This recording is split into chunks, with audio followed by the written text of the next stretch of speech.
안녕하십니까. 채널의 박노길입니다. 오늘 교회에서 목사님이 에베소서 1장 7절에서 12절까지를 중심으로 구원에 대한 주제로 설교를 했습니다. 한 개인이 죄로부터 지옥의 형벌로부터 구원을 받는다. 이것이 기독교가 말하는 구원인데, 오늘 특별히 목사님이 통상적으로 알고 있는 구원보다 훨씬 큰 내용의 구원이 있다고 서두에 말씀을 하셨습니다. 하나님 편에서 생각하는 구원은 개인의 구원을 넘어서 우주적인 구원이다 하며 했는데 충분히 전달하지는 됐습니다. 다만 큰 줄기의 방향을 잡아준 것만 해도 참 좋았습니다. 챗 GPT를 활용해서 사람들이 구원에 대해서 어떤 이해를 갖고 있는지도 살펴보도록 하겠습니다. 제가 이렇게 질문을 했습니다.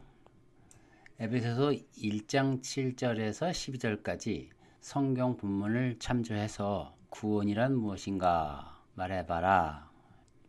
답변이 나왔는데요.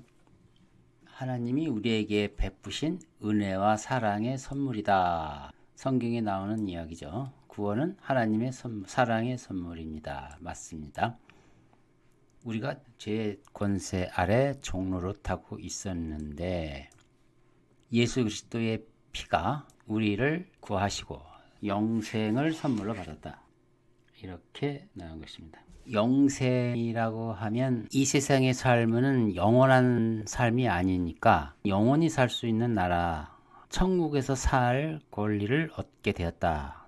이렇게 이해합니다. 구원이란 뭐냐? 그 질문을 하니까 챗 GPT도 기독교인들이 이미 알고 있는 구원론을 정확하게 답하고 있습니다.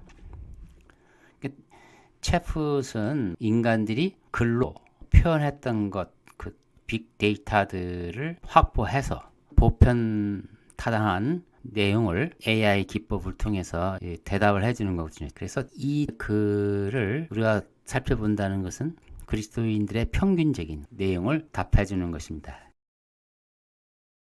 지금 세상은 침몰하는 곳이다. 세상이 지금 점점 악해진다는 뜻이죠. 이것도 어때요? 성경적인 내용입니까? 그렇게 이해할 수 있는 요소들이 참 많아요. 기독교 세계관은 디스토피아를 기본으로 깔고 있습니다. 침몰하는 세상에서 건진받는 것이 기독교인들의 소망의 기쁨인 것입니다. 두 번째 구절을 살펴보겠습니다. 우리가 세상에서 가장 큰 보물을 찾기 시작한 때, 그리고 우리가 자신의 능력과 지식으로 이루지 못한 일을 할 때, 이 세상에 살면서 우리가 좌절하고 소망을 다 잃어버렸을 때 더 이상 소망이 없다. 세상이 흑암의 권세 아래 있다. 이런 얘기죠. 그때 예수 그리스도가 나타나서 우리를 구원해 주시고 새로운 삶의 길을 열어주셨다. 여기서 주목을 하셔야 될 게 새로운 삶의 길이라는 말. 그렇다면 이 세상은 침몰하는 세상이고 어둠의 권세가 지배하는 것이고 여기서 구원자 예수가 나타나셔서 영생의 선물을 주고 새로운 삶의 길을 열어주셨다. 이 말대로 한다면 그날 천국에 갈 기회를 얻었다. 그런 얘기가 되는 거죠. 다르게 생각할 수도 있습니다. 예수를 믿고 죄의 권세로부터 해방되고 하나님의 자녀가 됨으로 인해서 이 땅에서 새로운 삶을 살게 됐다. 이 땅에서 하나님의 영광을 위해서 살아가는 모습. 그것이 바로 새로운 삶이다. 이렇게 이해를 할 수가 있겠죠. 자, 청년들이 어떤 굶주림과 목마름이 있을까요? 세상은 만만치 않고 좌절을 많이 하죠. 거기서 얻어지는 굶주림, 목마름. 만약 가수를 희망하는 청년이 있는데 정말 멋지게 노래를 불러서 큰 인기를 끌고 싶은데 잘 안 되는 거예요. 거기서 오는 굶주림, 목마름 대단하겠죠. 그러면 예수 그리스도의 죽으심과 부활하심이 그런 목마름으로부터 우리를 구원시켜 주는 것이냐라고 말할 수 있겠나. 현 기독교에서는 답을 명쾌하게 주지는 않습니다. 여기 전체적인 이 글들을 냉정하게 보면요. 하늘나라에 가기 때문에 이런 문제들이 해결된다라고 말하는 거죠. 저는 그렇게 보입니다. 구원이라고 하는 것은 하늘나라에 가서 영원히 하나님과 함께 사는 거에 초점을 맞춰준 것이죠. 그렇다면 이 세상에서 사는 변화된 삶은 구원의 내용에 전혀 안 들어가느냐? 이 글로 보면 전혀 무관한 것처럼 들려요. 세 번째 구절. 이러한 구원의 의미는 단순한 선물 이상으로 우리의 영적인 신념과 삶의 목적을 지향하게 만들어줍니다. 이게 무슨 말인지 모호하지만 새로운 목표를 향해서 나가게 한다. 구원받기 이전과 비교했을 때 이제는 우리의 이 땅에서의 삶이 하나님의 영광을 위해서 사는 것이다. 이렇게 이해를 해줘야 되겠죠. 두 번째 문장 봅시다. 그분의 사랑과 은혜로 인해 우리는 새로운 존재가 되어. 새로운 존재라는 것이 나옵니다. 새로운 존재, 썩지 않은 몸을 입고 천사처럼 사는 것을 말합니다. 영화로운 모습을 말하겠죠. 문맥이 그렇습니다. 결국은 영광의 나라에서 새로운 삶을 살게 해준다는 거죠. 이것은 오늘날 그리스도인들이 가지고 있는 보편적인 생각들을 이렇게 문장으로 요약해서 보여준 것입니다. 여기에는 이 세상은 없는 겁니다. 이건 정확하게 이원론을 얘기합니다. 여기서 이 문장은 다 그래요. 마지막으로 그리스도의 죽음과 부활은 우리가 그분과 함께 하나님의 영광의 나라에서 새로운 삶을 살게 해주는 것입니다. 딱 못 받고 있죠. 역시 한계가 있다는 사실을 확인할 수가 있어요. 에베소서 1장에서 얘기하는 구원은 인간이 단지 죄인으로부터 구원받아 의인이 된다고 하는 의미 이상으로 하나님 입장에서 구원을 얘기합니다. 하나님의 계획이 죄 때문에 차질이 있었지만 처음부터 예정한 그 계획은 끝까지 이루실 것이다. 온 세상이 그리스도 안에서 통일되게 하는 것이다 라고 선포를 했는데 그게 큰 구원입니다. 질문을 다르게 다시 해봤습니다. 일반적으로 사람들은 구원의 의미를 죄의 형벌로부터 면제되고 죽은 후 하늘나라로 가는 것으로 이해하는데 에베소서 1장은 그것보다 더 깊은 내용을 담고 있는 것 같습니다. 하나님께서 세상을 어떻게 계획을 하시겠다는 뜻입니까? 에베소서 1장에는 하나님이 계획을 세우셨고 하나님의 감추어진 비밀이 드러났다 얘기를 했으면 그 성경을 통해서 그것을 구체적으로 말을 해야 되는데 그게 답이 안 나와요. 그래서 딱 집어서 질문을 한 겁니다. 어떻게 답변했냐면요. 에베소서 1장에는 창조 때부터 우리를 향한 계획이 있었다. 예, 우리를 자녀로 만들어서 그분의 은혜와 평화를 준다. 그러니까 은혜와 평화를 주시기 위해서 우리를 자녀로 만들었다는 거죠. 하나님께서 세상을 창조하고 이 땅에 남자와 여자를 창조하셨죠. 목적이 자녀를 만들기 위해서 했다는 거죠. 근데 우리가 죄를 지은 후에는 더 이상 그분의 자녀로 남을 수 없게 되었다. 죄 때문에 더 이상 자녀로 여김받지 못했다. 자녀로서 자격을 잃었다. 이런 얘기네요. 예수 그리스도가 오신 것은 다시 그분을 자녀로 회복시켜주기 위해서 세상에 보내셨다. 맞는 말씀이죠. 근데 그 다음에 우리는 그분의 은혜를 받아 죄 형벌을 면하고 하나님 나라로 가는 길을 찾을 수 있게 되었습니다. 하나님의 아들들이 되게 하는 목적이 결국은 천국에 가는 자격을 주기 위해서 자녀로 만들었다는 거예요. 더 깊은 내용이라고 하는데 결국은 또 도로 들어와요. 큰 구원이라고 하면서 하나님 나라로 가는 길을 찾을 수 있게 되었다. 답답한 이야기입니다. 교계의 모습을 그대로 볼 수 있는 것입니다. 한번 더 이 부분을 봅시다. 하나님께서는 창조 때부터 우리를 향한 계획을 가지고 계셨어요. 그 계획을 실행하기 위해서 우리를 구원하셨습니다. 그래서 계획을 실행을 하셔야 되잖아요. 어떻게 해요? 장차 천국에서 영원히 사는 것이 계획을 실현하는 거라면 지금 현재의 삶을 어떻게 하라는 겁니까? 말이 안 되는 거죠. 그 계획을 실행하기 위해서 우리를 구원하셨다면 현재 삶 속에 그 계획이 구체화가 돼야 되는 것입니다. 구원이라고 하는 것은 장차 하늘나라에 가는 것만 있는 것이 아니고 현재 삶의 분명한 변화를 말하는 겁니다. 큰 구원의 의미를 우리를 자녀 삼아 주셔서 새로운 기회를 주셔서 삶 속에서 세상을 정복하고 다스리고 하는 과정 속에서 하나님께 영광 돌리는 것을 삶 속에서 다시 살아내는 것, 큰 구원의 의미일 것인데 기독교 교계에는 이런 말이 좀처럼 잘 안 들립니다. 자, 또 질문을 하나 더 했어요. 하나님께서 우리를 향한 계획이 무엇입니까? 물어보니까 여기 답변이 나와요.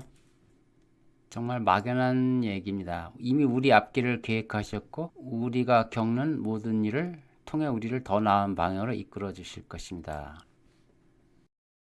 아담에게는 분명히 삶의 방향과 계획을 얘기했어요.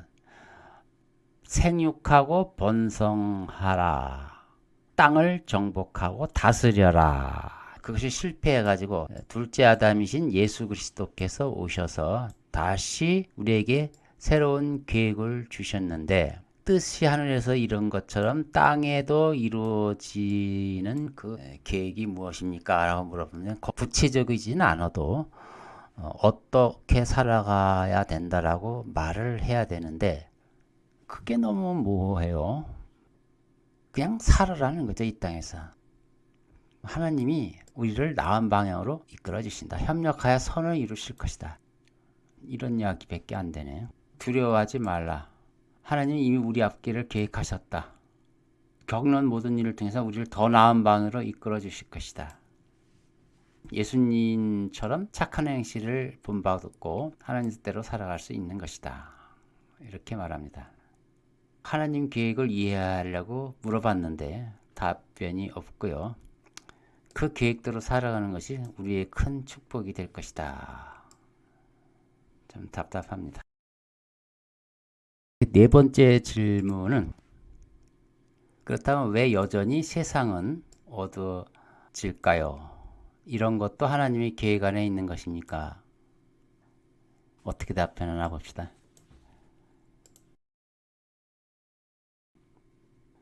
왜 세상은 어두워질까요? 어두운 것은 단지 어두운 것 뿐이죠. 엘리사의 사안처럼 우리는 너무 좁은 시야로 세상을 바라보고 있는 거 아닌가요?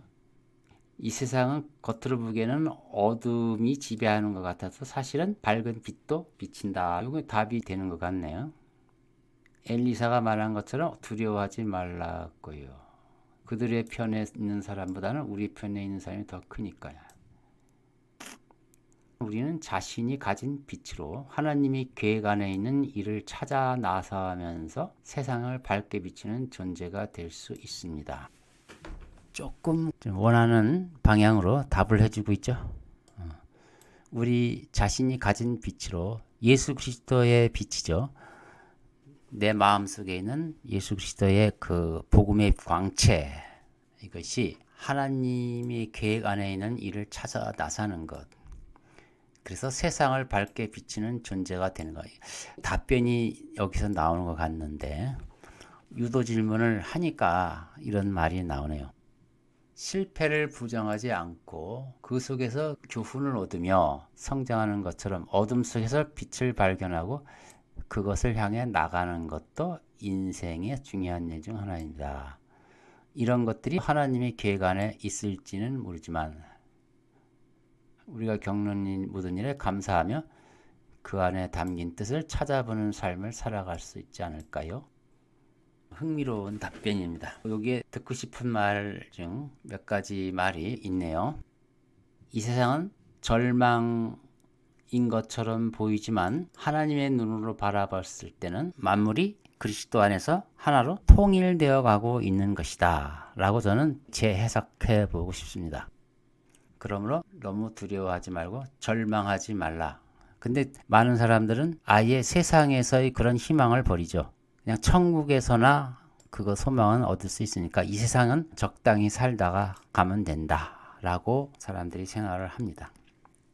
아무리 칠흑같이 어둠이 있다 하더라도 하나님은 지금도 복음의 광채로 예수 그리스도의 죽으심과 부활의 능력을 통해서 이 땅에서 하나님 나라를 확증해 가고 있는 것입니다. 이게 에베소서에서 말씀하고자 하는 내용이고 그것이 큰 구원의 의미인 것이죠. PT 즉 기독교 교계 전반 공통의 지식으로는 에베소서 1장의 핵심적인 진리를 반영하기에는 좀 부족한 것 같습니다.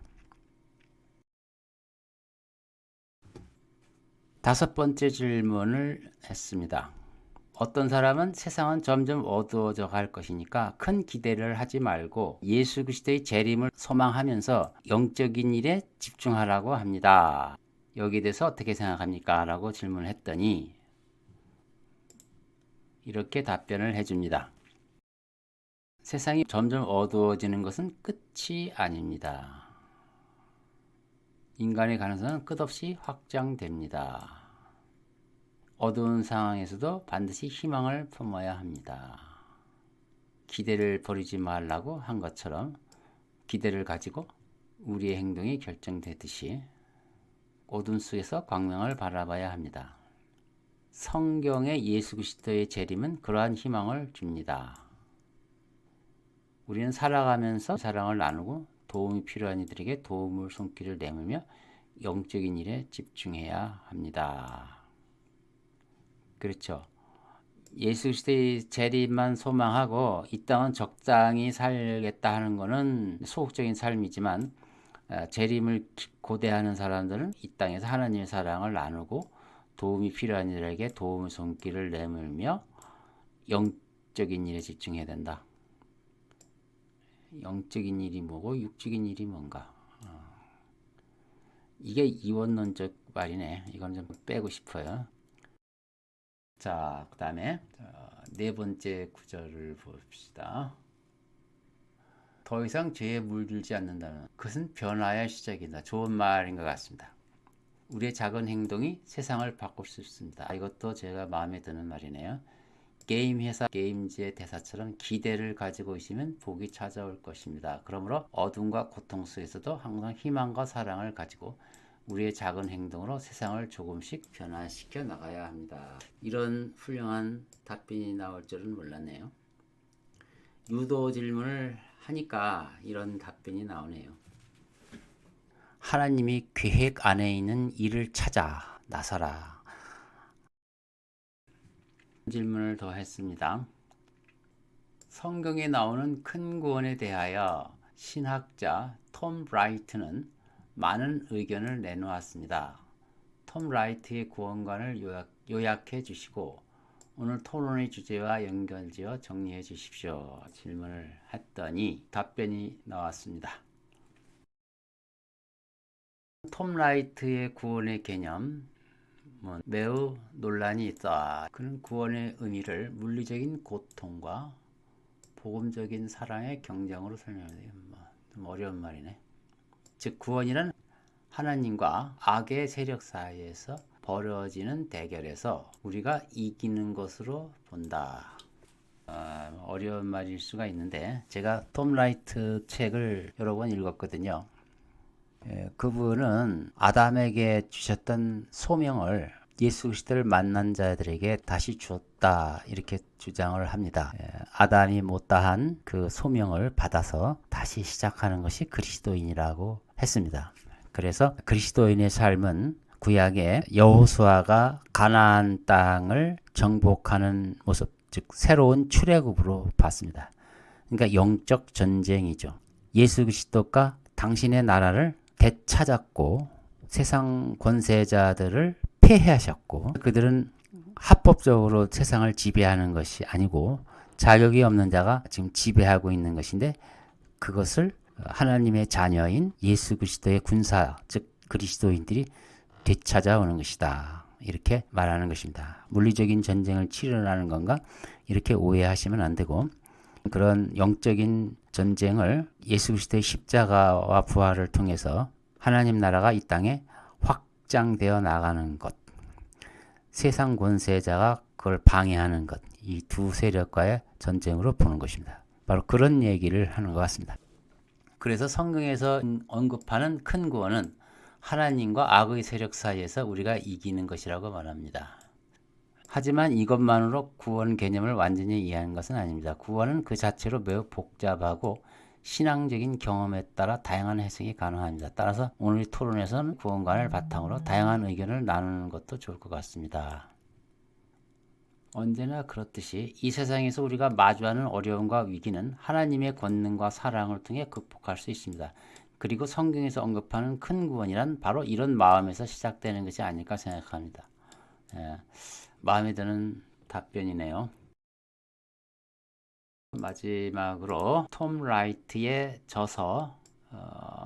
저서를 주고 이 책을 요약해달라 그랬어요. 책을 통째로 요약해달라 그랬더니 이렇게 나왔습니다. 이 책은 많은 기독교 신앙 공동체들이 공유하고 있는 예수의 십자가에 대한 이해를 도전합니다. 예수의 십자가의 죽으심과 부활이 단지 우리를 천국 가게 하는 것으로 끝나는 게 아니다 라고 강력한 톤으로 이 책은 말하고 있습니다. 이 책에서 라이트는 예수님의 십자가 죽음이 우리의 죄를 사하는 것 이상으로 의미가 있다고 주장합니다. 그렇죠. 이것은 기독교에서 오래전부터 받아들여져 온 관점과는 달리 예수님의 죽음이 어떤 식으로 우리를 세상의 힘, 권력의 영향으로부터 구해내는 것에 직접적인 영향을 끼친다는 것입니다. 그렇죠. 예수 그리스도의 죽으심과 부활의 능력이 올바로 이해가 됐다면, 즉 복음을 올바로 이해했다면 세상 권력자들이 발휘하고 있는 악한 그러한 기운, 영향력이 매우 줄어들었겠죠. 아담에게 주시는 하나님의 본래의 목적이 이 땅에 잠깐이라도 드러나는 때가 있었겠죠. 그런 것을 말합니다. 한 가지 예를 들어볼까요? 대한민국의 남한과 북한 똑같이 일제강점기에서 해방돼서 두 나라가 시작됐는데 한 나라는 복음이 안 들어가는 나라였고 우리 남한은 복음이 들어와서 많은 사람들이 예수 그리스도를 알게 됐습니다. 비록 온전한 복음 이해는 아니다 할지라도 예수 안에 있는 자유함과 그 신분의 변화가 얻어지는 영향력, 세상의 어둠의 세력, 권력과 대항해서 하나님의 뜻을 따라 살아가는 삶의 영향력이 분명히 발휘가 됐습니다. 그래서 남한에서는 자유를 누리고 마음껏 하나님 주신 은사를 활용해서 소망을 펼쳤고 또 곳곳에서 빛과 소금의 역할을 하면서 악한 자들도 많이 있지만 의인들이 십자가를 짐으로써 이 사회가 아름답게 발전하는 데 큰 공헌을 했습니다. 결국 우리나라는 사람이 살만한 나라가 되었고 북한은 사람이 살 수 없는 나라가 되었습니다. 이것이 남한의 삶이 가장 이상적이고 바람직한 삶이라는 뜻은 아닙니다. 상대적인 비교를 하는 거예요. 지금도 악한 세력들이 난무하지만 하나님의 사람들은 여전히 이 복음의 능력으로 이 땅에서 하나님 나라를 건설해 가고 있다는 것이 분명합니다. 그게 바로 남한과 북한을 비교해도 분명히 알 수가 있고요. 복음이 들어온 지 2000년이 지났는데 여전히 이 땅에는 악이 공존하고 악만 공존하는 것이 아니고 예수 그리스도의 진리가 그들을 제압하고 사람이 살만한 곳, 젊은이가 소망을 가지고 살 수 있는 나라, 이 땅에도 언뜻 하나님의 나라의 모습들이 각 처에서 각 삶의 영역에서 드러나고 있다는 사실. 그래서 이 땅에서 우리에게 희망을 주고 용기를 주고 다시 일어설 수 있는 그런 계기를 마련해 주는 것이 바로 예수 그리스도의 죽으심과 부활을 통한 진리가 계속해서 퍼져나가는 증거가 아닌가 저는 개인적으로 그렇게 생각합니다. 그래서 예수님의 죽음이 어떤 식으로 우리를 세상의 힘과 권력의 영화로부터 구해내는 것에 직접적인 영향을 끼친 것이 분명합니다. 라이트는 책에서 예수님의 십자가에 대한 전통적인 이해를 다시 생각해 보라고 독자들에게 얘기합니다. 그는 또한 종교개혁이 끝나지 않았다는 것을 강조하며 그것이 어떤 의미로 우리의 예수님의 십자가에 대한 이해에 영향을 미치는가에 대해서 얘기합니다. 이 책은 라이트의 엄청난 지식과 철저한 학문적 연구를 보여주는 책으로 기독교 신앙의 핵심적인 부분에 대한 새로운 시각을 제시하고 있습니다. 또한 이 책은 예수님의 십자가가 우리에게 가진 의미에 대한 독자들의 시야를 확장시켜주고 있습니다. 요약하자면 이 책은 예수님의 십자가가 우리에게 미치는 의미에 대한 새로운 시각을 제시하며 기독교 신앙에서 가장 중요한 부분에 대한 전통적 이해를 다시 생각해 보라고 독자들에게 얘기합니다. 라이트의 지식과 철저한 학문적 연구는 이 책을 읽는 독자들에게 깊은 인상을 줄 것입니다. 라이트의 그 대표적인 책 혁명이 시작된 날을 요약해 달라니까 아주 멋지게 요약을 해줬습니다. 질문의 마지막이 될 것 같네요. 그러므로 라이트는 이렇게 말했습니다. 구원이란 아담에게 보여줬던 하나님의 뜻을 다시 회복하는 것이라고 말했습니다. 그래서 구원의 의미란 심판으로부터의 구원뿐만 아니라 예수 그리스도와 함께 이 세상을 다시 번성케 하는 것도 여기에 들어갑니다. 당신은 어떻게 생각합니까? 라고 질문을 했어요. 이렇게 짧게 얘기하네요. 톰 라이트가 구원에 대해서 얘기를 했을 때 그는 단지 심판으로부터 구원받는 것 이상으로 얘기했다. 그것은 하나님과 인간과의 깨어진 관계를 다시 회복하는 것이다. 그리고 예수 그리스도를 통해서 새로운 창조를 이뤄내는 것을 말한다. 좋은 말입니다. 이것은 구원에 대한 아름답고 희망적인 모습이다. 단지 우리가 죄로부터 구원받는 것뿐만 아니라 영적인 삶에 있어서 우리에게 고무시키는 일이기 때문에 그렇다. 마치 정원사가 많은 열매를 맺도록 식물을 심는 것처럼 하나님의 구원 계획은 주님과 같이 될 수 있도록 우리를 변화시키고 가꾸는 것이다. 하나님은 친밀한 관계를 원하십니다. 인생, 삶의 모든 경험을 통해서 우리와 함께 동행하기를 원하십니다.